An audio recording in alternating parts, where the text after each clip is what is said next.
Came off of a banner year in 2017 in Sedalia. We successfully landed the new core steel mill. That new $255 million facility was launched a couple years later.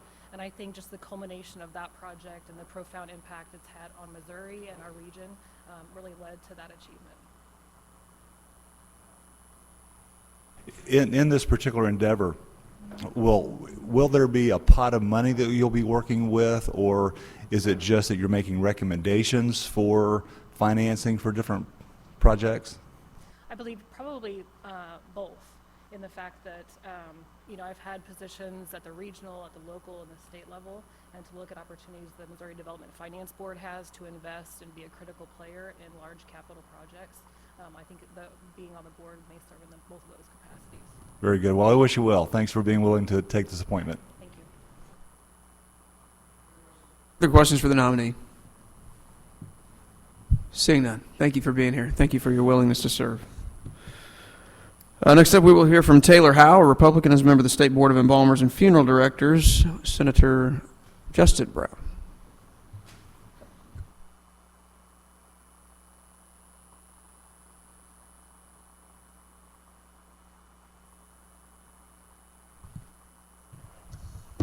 Thank you, Mr. Chairman, members of the committee. For the record, Senator Justin Brown, representing the 16th District. I'm here today to present and sponsor Taylor Howe. Taylor will be appointed to the Funeral Directors and Embalmers Board. Taylor has overwhelming qualifications for this position. He's currently the Vice President of the Cantlin Honorness and Viets Funeral Home. Has been in that position since 2019. He's a funeral director and an embalmer at the Butler Funeral Home from 2016 to 2020. And he was also a legislative assistant to Senator Mike Parsons in the year of 2014 and 15. He's been educated. He's highly educated, way more than qualified to be on this board. It's important for us to have representation from rural Missouri and central Missouri on that board. With that, we'll take any questions. Thank you, Senator. Questions for the nominee? Senator Mann. Good morning, Mr. Howe. Morning. I'm always curious when someone has a job like yours and then wants to advance in other areas. What drew you to your profession? My family's been doing this job for about the last 90 years. My grandfather started working for Mr. Holman in Lebanon in '34. And so that's been a family passion for a long time. Now, I'm the fourth of 5 kids, and so I'm the only one who went into it, so it wasn't an automatic thing. But I was really drawn to the hospitality aspect of the funeral profession, serving people who, as I tell our families, I'm not under any illusion that they want to be there, so I want to make it as pleasant an experience as possible. Sounds kind of like the legislature. But yeah, being able to serve people at a very difficult time in their lives, when they feel very vulnerable, and educating them as to what their options are, and the most respectful way that they can lay their loved one to rest, was very interesting to me. Oh, that's great. Do you have someone that you're training to take your spot sometime down the road? I'm only 30, and so I don't need a replacement just yet. Very good. Thank you very much. Further questions for this nominee? Seeing none. Thank you for being here today. Next up, we will hear from Kevin James, Republican, as a member of the Missouri Mining Commission, also Senator Justin Brown. Better get a picture.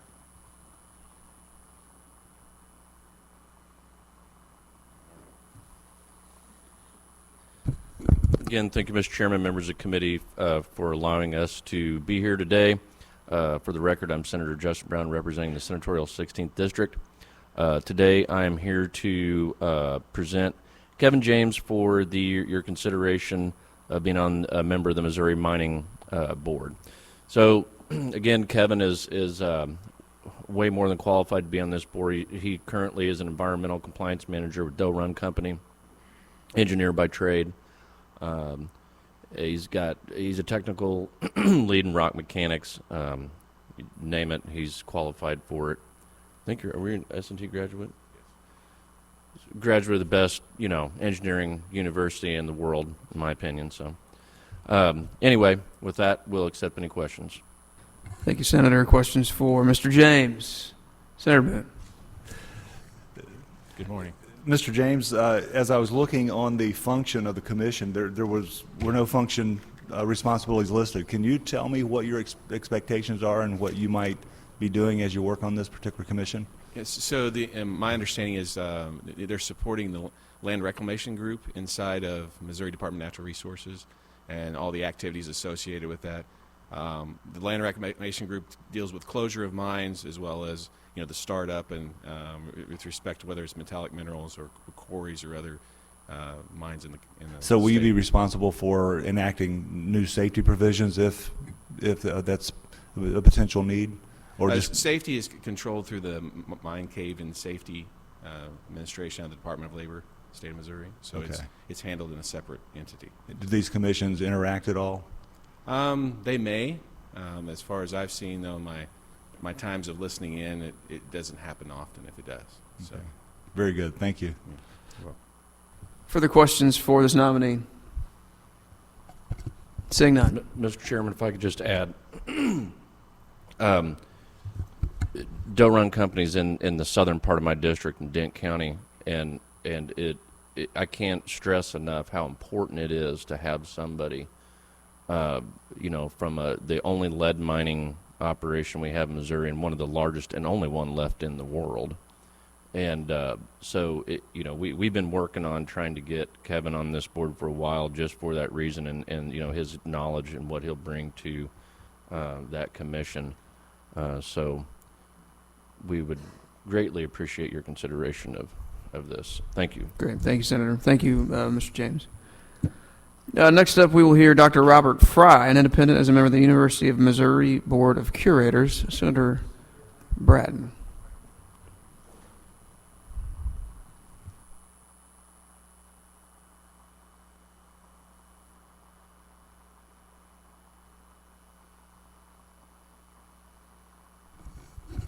Thank you, Mr. Chairman, members of the committee. For the record, Senator Rick Brattin, 31st Senatorial District, bringing forth before the committee for the Board of Curators, Dr. Robert Fry, but Bob Fry.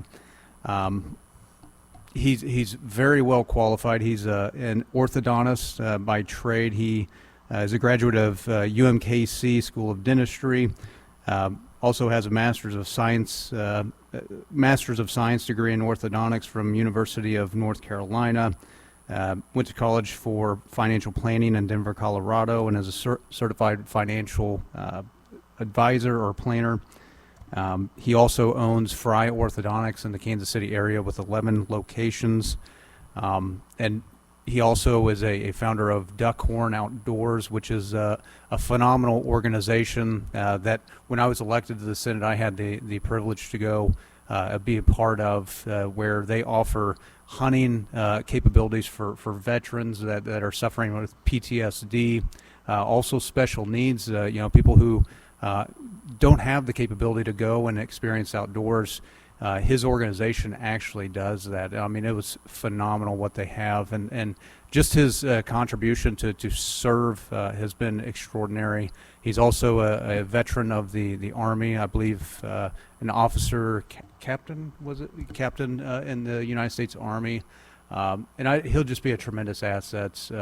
I've got to know him just in my tenure as a senator, and just know he is just a tremendous person and wants to serve, and it's not someone who's overtly political in any way, shape, or form, but just wants to better and serve people. So that's why I feel that he will be a fantastic spot for this position. At any rate, so I'd be happy to answer any questions. Thank you, Senator. Mr. Fry, thank you for being here today. It was a pleasure to get to talk to you yesterday.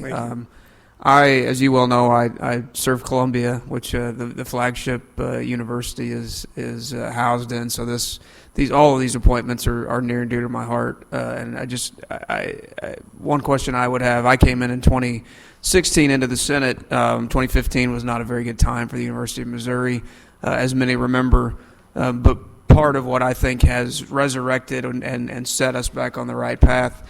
One is the leadership of Dr. Choi, but also a much more engaged board of curators. What I noticed in the years prior to 2015 was that the board was just largely there, made decisions when they had to, showed their face when they had to, but weren't willing to do the tough things at the right time. So my question to you, and kind of an open-ended question, is just describe to me what you envision maybe the next few years being for the University of Missouri relative to your involvement as a board member and how you think you can play a role.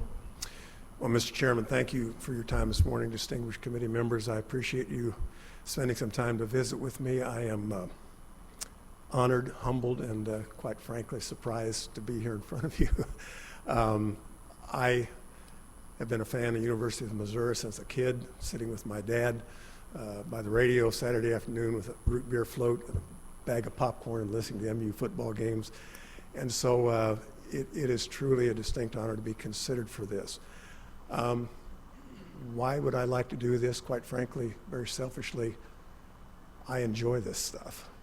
And I've been very involved with a lot of academic things. My wife is a professor and academic chairman at Mid-American Nazarene University, and so I've been a faculty member at a number of universities, chairman of the Johnson County Board of Trustees, and I thoroughly enjoy the academic environment. So I appreciate your consideration, and to answer your question, I really don't know exactly what my role will be, other than to continue what I believe to be the fine traditions of this state and this university in all aspects. I'm a big believer in academia, and I'm a big believer. My wife and I both love academics. We both love to teach. So it's kind of a roundabout answer, and thank you for that nice introduction. It was better than the one I got last week from the Chamber of Commerce. The guy introduced me as a small appliance salesman, so it's an honor to be in front of you. Awesome, thank you. Further questions for the nominee? Senator Moon. I've been waiting for this one, Doctor. Thank you for being willing to sit in the chair for just a few minutes. I understand you spent some time near the Research Triangle in the Durham or Chapel Hill area in North Carolina. Yeah. Now, you're a Tar Heel fan, and you don't like Duke? Is that right? but you might have some connections to Duke. What is that about?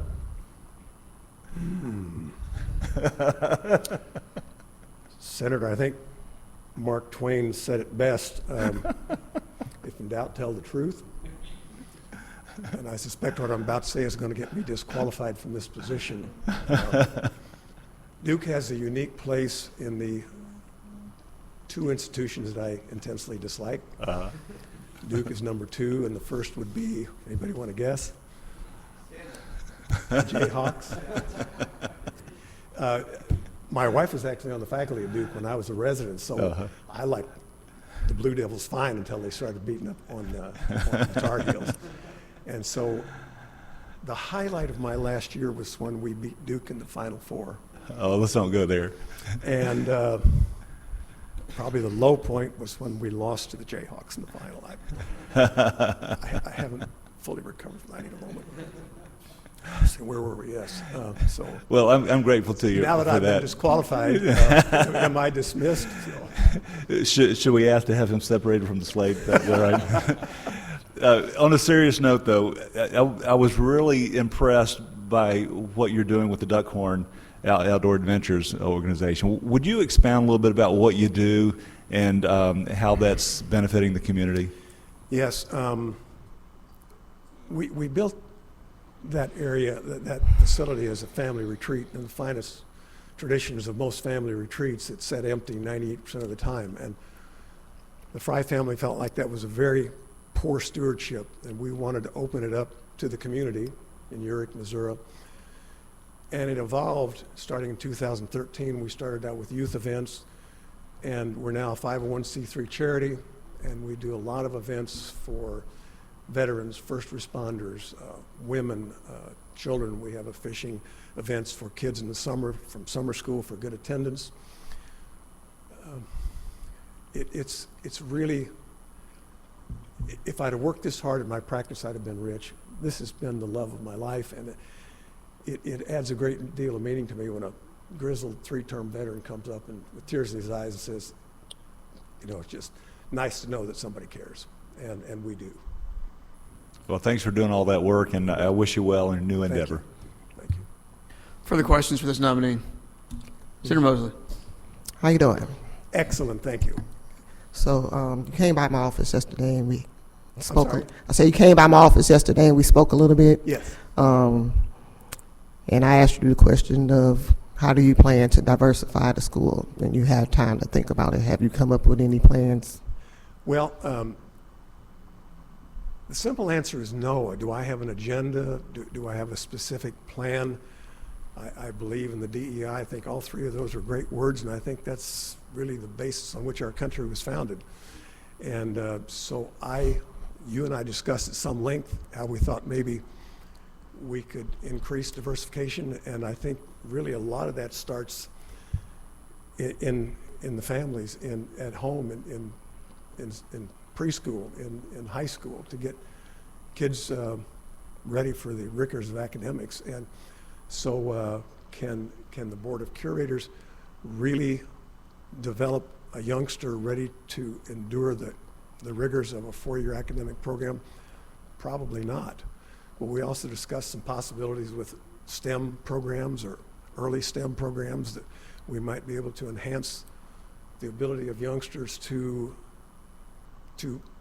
come down that road and increase the diversity and equity and inclusion. Well, so some suggestions would be scholarships for minorities, recruitment in minority areas. There'll be some suggestions because there are qualified minorities for college, but they need the means to get there, and they need people to come and find them and recruit them.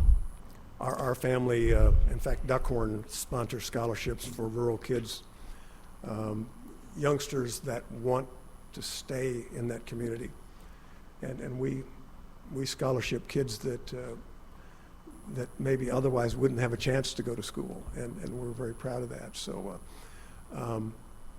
we believe in scholarship kids. That we tend to focus on kids that are first ones out of the nest to go to school, and so we believe in that very passionately. Okay, but I would suggest actively recruiting in areas where minorities are. Certainly we'll take that in consideration. We actively recruit kids that maybe otherwise wouldn't have a chance with our Duckhorn Outdoors Adventure Scholarship. Further questions for this nominee? Seeing none. Thank you for being here. Thank you very much. Thank you for your time. willingness to serve. Next up, we will hear from Jonas. Somebody tell me how to pronounce the last name. Arjes. Jonas Arjes. Republican, is a member of the Missouri Development Finance Board, and Senator Eslinger.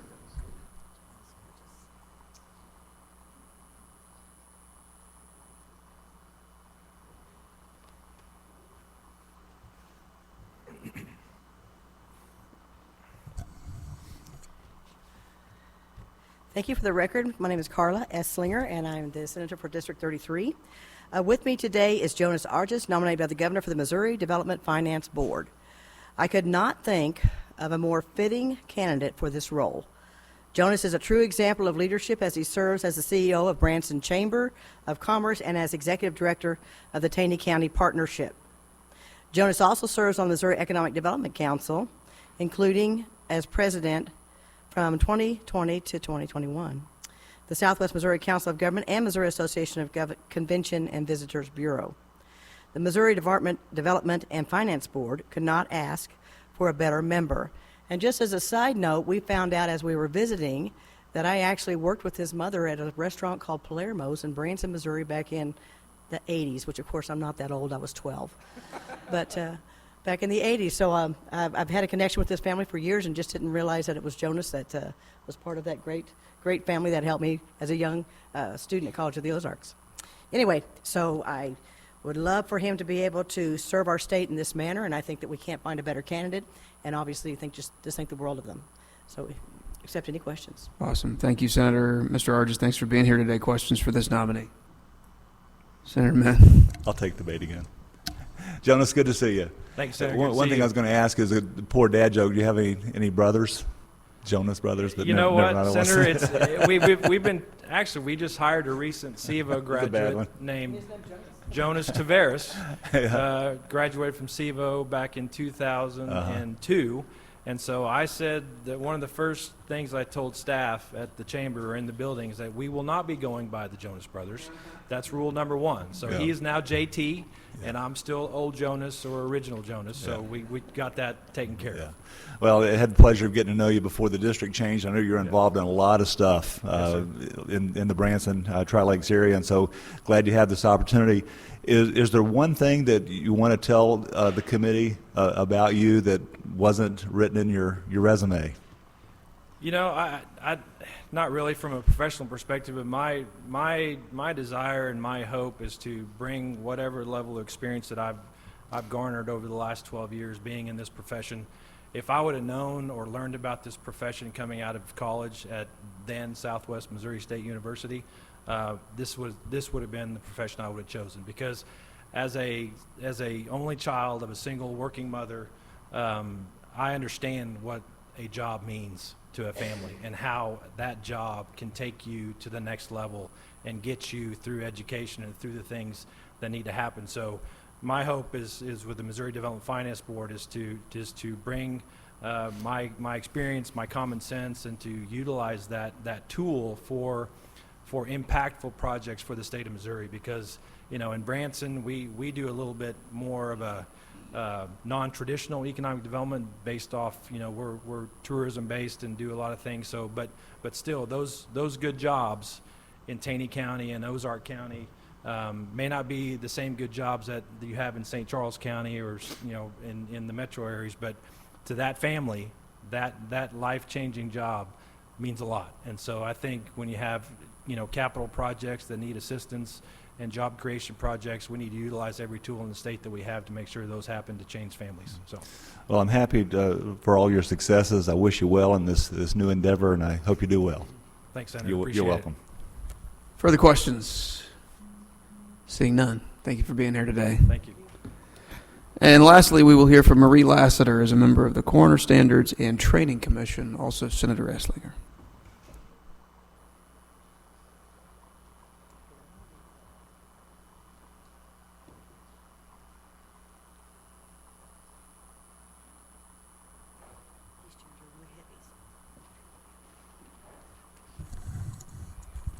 Thank you again, and for the record, of course, Carla Eslinger, Senator for District 33. Thank you so much. With me today is Marie Laseter, and nominated by the governor to serve on the Coroner Standards and Training Commission. Marie has served as the Texas County Coroner since January of 2017 and has been a good steward of best practices for coroners, offering up her time to lead classes and training seminars for other coroners. Marie is a fellow for American Board of Medical Legal Death Investigators and is a member of the American Association of Forensic Scientists. Marie is also certified as a psychological autopsy investigator by the American Association of Suicidology. I hope I said that right. I couldn't think, and I can tell you this, I cannot think of a more qualified or respected person to join the Standards and Training Commission. I don't believe I've ever known a coroner that has the kind of background that she brings to this work. So with that, I hope that she is successful through this, and thank you for your time. Thank you, Senator. Thank you, Ms. Laseter, for being here today. Questions for this nominee? Senator Mann. Thank you, Ms. Laseter. I'm intrigued by the work you do. And I wonder, in looking at the time that you spent as a coroner since 2017, I think I read, do you have any in mind changes that would be beneficial to the profession you're in, that would make things better and advance things in the way they should? I have many, and and several I've already implemented at the level of my county, Texas County. For example, I've gone to a digitized record system through a secure server called Coroner ME, and I've actually been archiving all the death records beginning in 1960 that are on paper. A lot of them I have to scan and upload and digitize them, which makes us able to run reports. So I think I still have a couple decades left, but I'm working on it. And the benefit of that is, for example, I was asked recently for an organization, the state level organization looking at suicides for my suicide records and some data, just demographic data going back several years. And they said, can we come to your office and go through your boxes of records? I said, well, it'll take me 5 minutes. And they were really, and of course I ran a report, sent them the Excel report. But I think only 29% of coroner's offices in the state have electronic database. Otherwise, it's boxes of papers. That's a huge change. And the other benefit to that is my sheriff has access to records, prosecutor has access, so it really helps them out in their job in law enforcement. So that's the big change that I made. And then also different testing we could do at the scene. All coroners have very low budgets. My operating budget is about $16,000 a year. So I've ferreted out a bunch of actually very easy to get grants. I've shared those with other coroners. The Department of Epidemiology is thrilled to give us grants to do toxicology, and if they can get our reports on the overdoses so they can aggregate data. Well, I could talk for hours, Mike. I'm sorry. Well, thank you for that information. That sounds like good things to do, and I wish you well in that endeavor. I've had contacts from various coroner groups asking for standard improvements, and I'd certainly like to hear from you as you get settled into this. If you have ideas that we could use in the legislature to help the work of the coroners, we'd like to hear those. Well, we're starting from scratch because, as you know, there are no standards currently. There aren't. I know that's impossible. I unseated a 20-year incumbent that was a school bus driver in my county, and I'm sorry. There needs to be some sort of medical background to be a coroner, I truly feel. And, well, I'm glad to hear that information. I'd like to talk to you more about that. Yeah, thank you very much for being willing to serve in this capacity, too. Further questions for this nominee? Thank you. Thank you for being here today. Thank you. I make a motion that we move into executive session. Moved and seconded. All those in favor say aye. Those opposed say no. We are in executive session. We have, there are two more University of Missouri Board of Curators appointments that we're going to hear next week. And so the plan is to roll 5 of the 6. We're going to leave Dr. Fry here this week. We'll roll him in with the slate of folks next week. So this week, I'm going to make a motion that we roll Ms. Craig, Jessica Craig, Taylor Howe, Kevin James, Jonas Arjes, and Marie Laseter into a slate. We will vote those out tomorrow, tomorrow on the floor, and then we'll put the 3 University of Missouri Board of Curators along with whatever other appointees exist next week, which next week will be our last committee hearing. So I do make a motion that we move those 5, roll those into a slate. Moved and seconded. Discussion on that motion. Should we consider Dr. Fry and Mr. Arjes in separate I'm pulling your leg, never mind. Additional discussion on the motion to roll into a slate. Seeing none, all those in favor say aye. Those opposed say no. We do have our slate. I now move that we do pass that slate onto the Senate floor. Moved and seconded. Discussion on that. Please call the roll. Rowden. Aye. Laughlin. Aye. Dean. Brattin. Brown. Eslinger. Lukemeyer running with the chair. Moon. Mosley voting with the chair. Rizzo. Favor vote 8 to 0. You have voted that slate do pass the Senate floor. Make a motion that we move out of executive session and adjourn. Moved and seconded. All those in favor say aye. Those opposed say no. We are adjourned.